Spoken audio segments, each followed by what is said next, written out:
morning. Okay, thank you. I am beginning to feel like a fossil. I will tell you, I went from Penn State to the state pen. That's the bottom line up front. When I think about my career, I certainly know how fortunate I've been over time. And I've always said, if I get the opportunity to be away from the office, it's because the brains of the outfit are still at the office. I'm not confused by my position, and I always invert the triangle and talk about my not necessarily being at the apex. I flip the triangle and say that those on the front line are really the folks who move the mission. They let me go along with them every day on that trip. So let me start here in terms of building a foundation of trust. Though they've not been published nor mentioned in any leadership publication or account, their influence and ability to create change in their immediate community, both inside and outside their organization, which would be their homes, were firmly intact. Miss Nancy Spradley, was never referred to as a single parent. She was just the mom who fed us if we hung around too long on a weekend. There was no question, we just pulled up a chair at her kitchen table, along with her kids, our best friends.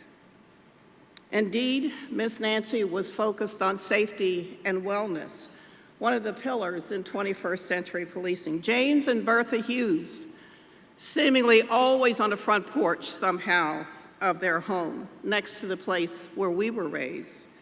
They were seemingly ever present as we walked to and from school, demonstrating oversight, as mentioned in the pillars of 21st century policing. Nathan Isaacman, he was the only Jewish person we knew until we went away to college or to the military.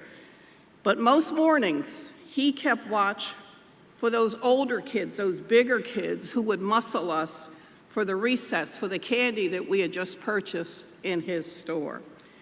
I think he was the originator of community policing and was certainly committed to crime reduction, as found in the pillars. It didn't stop at the entrance of the high school. While we were met by educators who built trust and legitimacy. Our aunties and our uncles were our first trainers, our first adjunct instructors and field training officers. Our cousins served as the original mentors over time.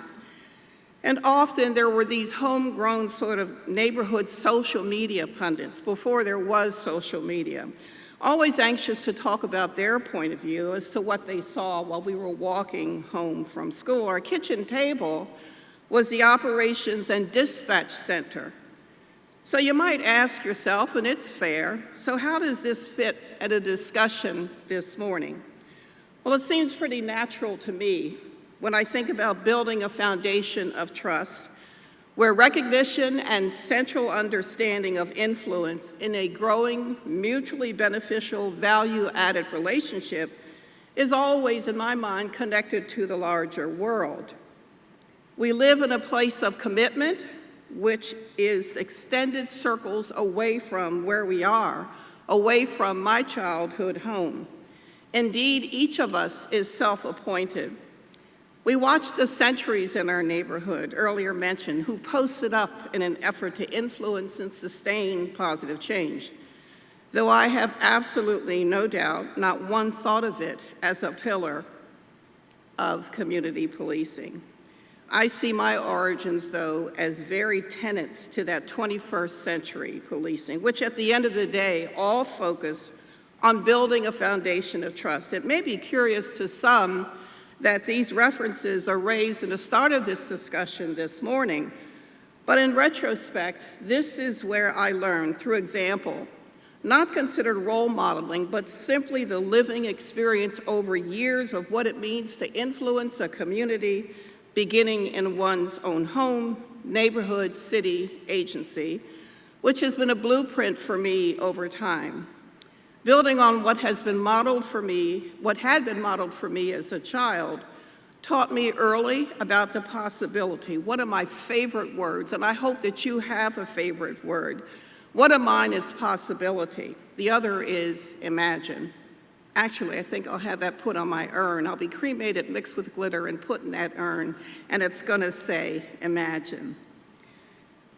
We were taught early on by models the possibility of transformative thinking. My parents were particularly good at helping me transform my thinking, my doing and my acting and engaging. So the possibility of being transcendent and developing one's own leadership principles became and have remained clear to me over time, recognizing the value of working concentric circles out and toward an organization. Trust me when I say this strategy, this mindset has really influenced change sorely needed, particularly in environments standing in need of influence, such as what I found in the parallel community of maximum security prisons, to include a 1,200-bed maximum security prison for men, where I faced the challenge and, yes, the calling of opening an institution. What a great opportunity in a career to be able to open an institution and set standards from the door. You see, the other prisons where I served as superintendent had previous superintendents, and there were communities that had been in operation for all of those years, and I found I had to go in and move some things and move some people differently because it had been in operation for so many years. But when I had the opportunity to actually help design and build out the institution, I faced it with great enthusiasm and some trepidation. To begin with, it was unusual to find a state correctional institution, and particularly a maximum security institution, on a city intersection, led by a woman, which came as a shock to a number of the men in that population. I remember one inmate in particular whose job it was apparently to complain about everything all day long.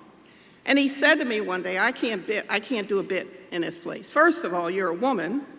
It was nice of him to affirm that, as I understood who I was. And he said to me, I've never been in a prison where there are flowers, those are like real flowers, and there's artwork in here. I said, let me tell you something. Two things. Just like you got here, you can unget from here. And the other thing is, if the art bothers you, just don't look at it. And finally, you live in a gated community, so what are you complaining about at the end of the day?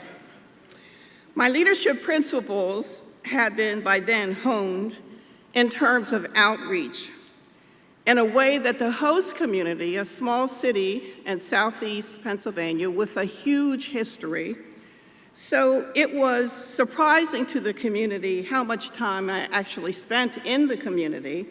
It was also a surprise to the leadership team and the frontline workforce. The way I had it figured, we took up 4 square city blocks in that city. We strictly prohibited parking, of course, along the perimeter. And as far as the eye could see, there was stone and brick and razor wire, multi-level soaring housing towers where the inmate population actually resided. The footprint, too, in the city was punctuated by huge parking lots, a major warehouse, and a number of maintenance outbuildings, so conspicuously present in that community. The community had seen its share of difficult times. There was unemployment and underemployment, high crime, gun violence. So I walk in as the captain of this huge ship that had been set to sail. It was my responsibility to take it on its course, and that's what we did. I vowed to gain the confidence of the city leaders who I knew I needed to build and maintain a safe and secure correctional environment. Albeit again, a gated community, as I once told the young man, he was really very interesting to me in a number of ways. In any case, the Corrections Department had made a number of commitments to the city to convince city leaders, you see, not to demonstrate against the siting of this institution in the city. The department knew all along it would not be able to meet the commitments, but never mind, they would be back in headquarters and it would be my job to make it right somehow. They knew, for example, the department knew, for example, that city residents would not be able to be hired, many, because of backgrounds that were, how should I say this, incongruous with security clearances needed to work inside. Promises were made prior to my watch, and I was there holding the bag. The city was not humored by the foolishness that had been sold in order to get that institution built, off of the construction book and out of the ground. So overcrowded was the statewide system that new construction was being expedited across the state. The site was excavated very, very quickly, and amazingly, as time went on, we recognized that actual neighborhoods had been bulldozed, and we knew that because the big yard had laid claim to actual streets and neighborhoods. And we knew that because we found parts of kids' toys when we did excavation on that big yard. We had to go back in and redo some plumbing under the yard. We found rusted pieces of barbecue pits and front lawn furniture. All of that neighborhood had been covered with earth by the department. Well, that didn't seal our relationship with the city, but it just presented another and greater challenge. So I said to the team, from the front line to the executive staff, okay, so now we have to spend a lot more time in the city defining who we are not to help us gain the support of the city in terms of the programs we intended to push forward there. So we went out and we stayed out. I promise I did my best work outside of that institution in support of the institution. We went to city council meetings, we went to parent-teacher association meetings, we were always out there. Finally, I was able to convince city leaders to come in as volunteers. Couldn't come in many as employees, but we were able to bring them in as volunteers.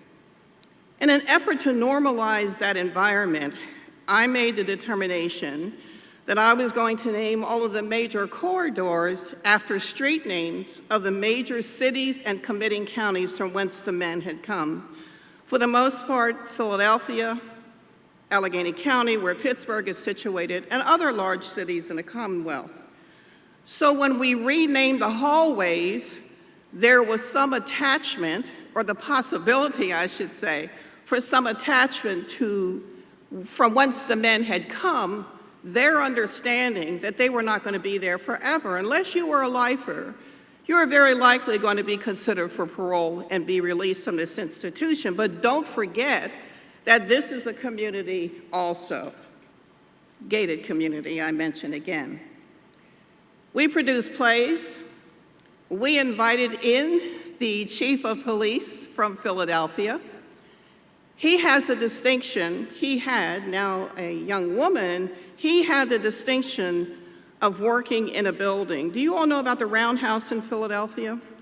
The Roundhouse is the local name for the police administration building. It's called the Roundhouse because the two structures are around the administration building, and those two structures are connected by a hallway. When you fly over the Roundhouse, it was intentional that it looks like a set of handcuffs from the air. It's really very interesting. In any case, that police chief came in. He became a friend of that institution. We had victims advocacy folks come in, and when we produced plays about the experience of what these men had visited on communities in terms of their criminality, there was always a representation of folks from the community, from the outside world who came in. It's really very important, I think, to always keep connected with the larger community. So we had radio talk shows with inmate hosts. We had cookouts. Well, actually, they didn't go out. We cooked out and brought the food in. A very active chaplaincy program defined the institution. There was a strong sense of community. The staff leaders understood what they needed to do. When people would ask me, well, Superintendent, how many men do you have in that prison? I would say, I don't have any. Well, you are the superintendent, aren't you? Yes, I am, but you and I have 1,200 men in this institution. These men don't belong to me. They belong to the community. furthering the opportunity to have folks take some ownership of the programs. After all, their tax dollars were supporting those programs. I just want to share a few reflections with you further. In terms of the story of building a foundation of trust, early on, this population looked so different to me. Until I reached that institution, the institutions and programs where I had worked were about supporting and incarcerating women. So on a Thursday afternoon, I received a call that I was being, that I was being promotionally transferred to open the men's prison, and that I was going to do that beginning on Sunday. It was Thursday afternoon I got the call. I'm pretty agile, but the lesson I learned is I can't pack all of my shoes in one weekend, which is a very, very important lesson to learn. In any case, I go into the institution Monday morning. I'm standing mainline with Officer Grady. Grady had transferred into this institution from another place. He was quite accustomed to the population. It was a very new population for me. As the doors began to pop open and the hallway swelled up with humankind, I'm looking at these men and thinking, man, they look a lot different than when the women were moving in the institution. And then the thing that really caught my attention was that every man in the institution had the same last name. That name was MFer. So I said to Grady, I said, Sergeant, is this typical? Oh yeah, that's how we do jail with the men's population. Okay. I happened to have the Alpha roster in my pocket, and I called a group of men over and handed one of the men the roster, and I asked him, I said to him, this is the alphabetical roster of all the men who are committed to the institution. Would you please look on the M page? He actually went for this. He went to the M page, and I said to him, is there a man whose last name is Mother? No, ain't nobody Mother. What are you talking about? I said, okay, look on the F page. He looked on the F page, and I asked him a second question. And when I said the word, I mean, he was really, this is a guy who had done a whole lot of ugly stuff. He was shocked, he was stunned that I was just this lady, warden, asking the question. So he had his boys with him. I said, let me tell you all something. I believe that verbal violence leads to physical violence. This is what we're not going to do in this institution. Ain't nobody here named MFer. And if I hear it, I'm going to call each one of you all's mothers and bring them in here. They're going to take care of this for me. Those men moved away from me like white on rice, and I heard them say, that woman is crazy, which was a very beneficial thing for me, considering our ongoing relationship. Grady told me he had never seen anything like that in all the time he had been jailing. And I articulated to Sergeant, well, this is the way we're going to have to move this program forward. There came a time, as another reflection, there came a time when there was a Children's Day I decided we were going to have. Had never happened at a men's prison before, made sense to me. So when the bus came with all of the kids, these men waited for months and months to see their children. When the bus came with the caregivers and the kids, they all processed in, they had their school ID, and they came into the visiting room, a wonderful day, but as the day began, it came to my attention that Meredith Marshall's kids were still on the bus with a caregiver. So out of my natural curiosity, I wanted to know why. Well, the kids didn't have identification. The caregiver forgot to bring the identification. Well, by policy, they couldn't come in because they didn't have ID. I had to respect the officer at the main gate, but I also wanted to help give some lift, some relief to what was going on. Meredith was a single parent. Well, actually, he was a double parent because I don't think there's any such thing as a single parent. In any case, when his two sons were born, he was the one who took the infants, the newborns, from the hospital on both accounts. Their mother, unfortunately, was incarcerated. So he took the children and had custody of them from when they were infants. So I placed an officer with Meredith, and I asked the officer actually to ask him, where are the birthmarks on these two little boys? Meredith knew exactly where the birthmarks were. And I had the main gate officer listen to that exchange. And I turned to the officer and said, I think that's positive identification pursuant to policy. Sir, what do you think? He said, I think those are the kids the man described. Those kids came in. What a huge benefit that was. And I wasn't trying to get anything other than some relief for that father and respect for that officer. It worked out. When the former governor came in, he and I are both Episcopalians and attended the same church in Harrisburg, 124 miles away. He said to me one Sunday when I happened to be home for service, he said to me, so I understand that you run that new prison in Chester. Is that right? Yes, sir, it is. He said, well, I have some equipment I'd like to donate to the prison, so let's talk about an arrangement for that. When the governor came down with his staff, the former governor came down with his staff, he brought the equipment, we toured through, we did some roundtables. He brought a certain relevancy to that prison, to the programs, and importantly, to the city. The institution leaders believed more in what we were doing as a result of the interest that he demonstrated.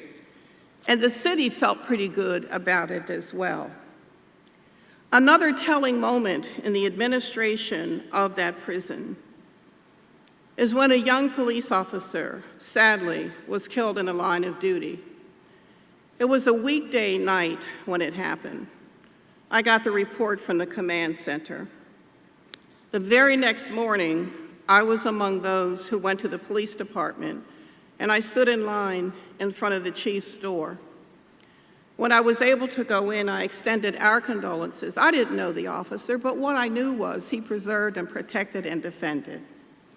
He was one of us at the end of the day, and the end of his day came. The chief and I had seen each other at a few community meetings, but didn't truly know each other. It changed on that morning. And before I left his company, there were so many people for him to see, of course. I said, you know, sir, when officers come from many jurisdictions for the memorial service, please do consider parking the cruisers along the 4 blocks of our wall. We've got towers, I'll post an officer, the cruisers and the equipment therein will be secure. We can take care of that for you. It was a small city. He accepted that offer. When I got back to the institution, something else occurred to me. So I called the staff and said, you know, we prepare about 3,000 meals a day.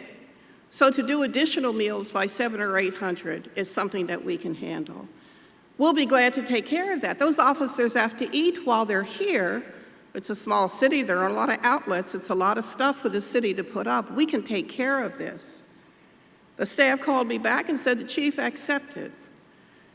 Now, I don't know about you, or maybe I do, just in this small example, but the specter of police officers, and by the way, we had to go and borrow weapons lockers, but the specter of police officers in an ODR, officer's dining room, with inmates in their crisp, white, and very clean culinary uniforms, feeding these officers was truly something that you simply don't see. But it just made sense to me that we could help out.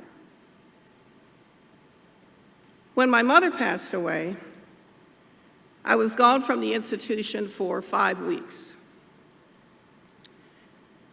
When I went back in, I went in at 4:45 on my return morning because I knew at 6 o'clock the doors would start popping and the inmates would fill up that hallway again. So I did a tour, the infirmary, the chapel, went up to the library, went to all the cell blocks, went to the restricted housing unit, and made my way up the main corridor. It was getting to be about or near to 6, so I knew I had to get up to the office. I wasn't quite ready to engage a whole lot of folks, As I walked down Main Street, I saw a knot of humankind way up in the corner at the end of that corridor. And as I approached, I realized it was all of the lifers from the population. So I get up to that corner and I said to Jamaica was apparently the spokes-inmate. I don't remember Jamaica's given name. His street name was Jamaica. He had dreads as big as my arms, which we searched on a routine basis. In any case, Jamaica said to me, hey, you know, we're really sorry about your moms. You know, that's a big hit for you. So me and the fellows just wanted to welcome you back. How long you been gone, like what, 5 weeks? I said, well, look, you all know everything going on in the prison, so you tell me how long I've been gone. He said, yeah, okay, it was 5 weeks. I said, all right, Jamaica. He said, was you on sick leave or what, you know? And I said, I was not here. Yeah, okay, well, I'm really sorry. You know, me and the fellows are sorry, so sorry about your mom. But let me say this to you, ma'am. He said, if you need some more time, you go ahead and take some more time. We'll hold this down for you. And it was in that moment that I knew it was time to be back where I was. As if that wasn't enough, I go upstairs, and Luisa Perez, one of the biggest brains of the outfit, she was my EA. She and I have since become very close friends. In any case, when I went in the office, there were boxes along the wall, and I'm like, Luisa, what's going on here? She said, Superintendent, let's go through this stuff. We sit down in the conference room, and one by one, I started to read, which ended up being 623 sympathy cards and notes from the men in that population. That was a defining moment, as Frank was talking about. That was truly a defining moment for me. I firmly believe there are many lessons of positive influence demonstrated. If we only bolo for them, just look for them. So let me try to bring this home. It's never too early or too late to consciously consider your legacy as a leader, not some highfalutin kind of thing, but the imprint, as previously mentioned, the imprint that you have left that will be sustained as a result of engagement with folks we work with. Figure out how to codify decency. Okay, there's another way to positively identify a child. Humility is time-tested. My parents named me Mary. They didn't name me superintendent, regional director, deputy secretary. So any nameplate that's been engraved, I've always had my name first and my title second. The governor giveth, like the governor can taketh away. I never got confused about who I am relative to the responsibilities that I held and hold. Something else, I think it's wise to understand the fact that sitting at the head of the table doesn't make me a more competent leader any more than my being handed a driver's license at DMV makes me a competent driver. There are some folks who think because they sit at the head of the table, they're really running something. Well, I would just repeat what my friend said, bless their hearts. You have power in your position, you have power in your words and your decision-making, leading to and creating and sustaining positive change. No matter what you do, at some point you have to make a choice. And when you do, hearken to what we learned as kids. Have the courage to accept responsibility always and stand for what's right, even if you'll be lonely sometimes. When there is the absence of positive influence combined with inauthentic or passive leadership, which is, in my mind, is oxymoronic, because leadership is something you do with people, not to people. But when there is no leadership, nobody listens, nobody pays attention, the mission gets lost, the workplace gets nasty, people feed on their own, some people quit and leave, and worse, some people quit and stay. I was recently thinking that there are certain careers where there is a higher calling that is answered. You move through those careers. It is a higher calling. The first things I thought of were chaplaincy, parenting, medical careers, education. But I think, which is why you have the lifesavers, because that's what you do, yours is a higher calling when we preserve, protect, and defend. The other fields, indisputable, no question about it. What brought us to this place on this day is how important each of you are. In his chosen professional walk, I think this day will accomplish that distinction, and I believe you will agree that building a foundation of trust is absolutely everything. For your attention and your quiet encouragement, I thank you very much for being here today. And thank you, Frank, for the opportunity to spend some time this morning. Take care of yourselves and be safe. Thank you.